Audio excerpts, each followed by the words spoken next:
guys? I'm Kyle with Rokonnection. We're here with Chiodos. We're just going to ask them a few questions. All right, number one, where did you guys come up with the name Chiodos? It's just based off a horror movie, so it's just a film director thing. So, I mean, if you want a more in-depth answer, there's a ton of stuff online, dude. We could go on forever about it, but yeah, it's just basically from a horror director's movie. So, yeah. You guys have some of the craziest titles, names that I've ever seen. Yeah. Where do you come up with these awesome names? Random fortune cookies to Snapple facts. yeah, just I mean, there's a million different answers for that one. I don't even. Yeah, it's basically, I mean, we don't set out to name a song, or we did in the past to name a song with anything dealing with the lyrics. It was just kind of something that came to us, so someone could randomly say it, or it's just complete. It's literally like making a magic. Like mainly just a lot of inside jokes. Yeah. Pretty much. Yeah. Most of them. It's like pulling a rabbit out of a hat. Basically, that's kind of how it goes about. So. Okay. Do you guys have anything planned, like a new EP, a new album, anything that's coming out? After this Warped Tour this summer, we're going to go into the studio and record our album. It'll be out early 2014. We have an imprint on Razor and Tie Records, so it's basically our own record label.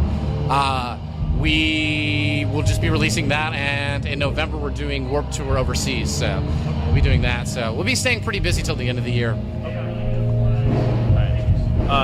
You guys have had a long history of going through different band members and all stuff like that. Does that put a lot of stress on the band itself?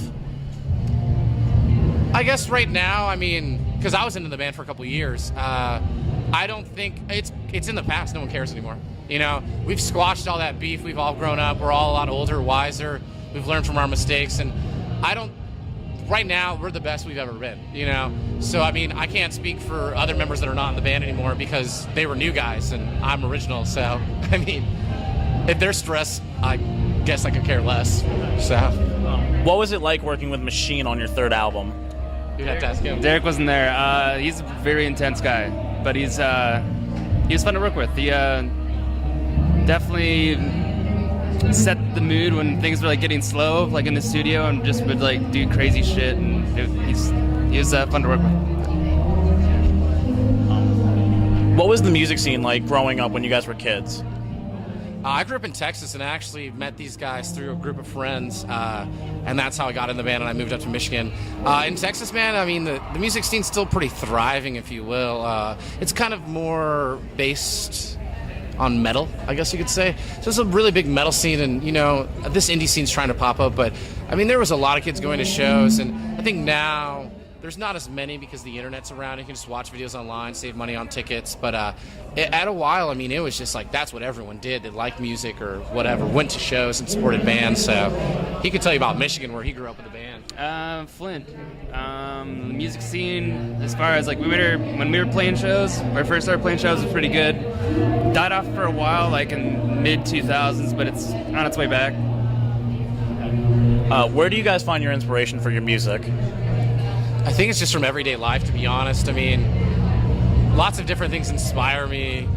Just the mood of the day, I guess. I don't know, man. It's one of those things. I feel like a musician, you go in and you just play your heart out, and whatever your body feels and projects is what is accomplished or comes out. So, I mean, I don't really look up to other bands to be inspired, you know. There's a lot of older music that I really like that obviously has influenced me, but I wouldn't really say that I'm trying to pull from it to be inspired. I'm trying to be my own individual, you know. But yeah, I mean, anything from waking up today in this field can make me feel a different way than waking up in Las Vegas in the desert heat, you know. So everything inspires me. Nowadays, you'll see a lot of fans.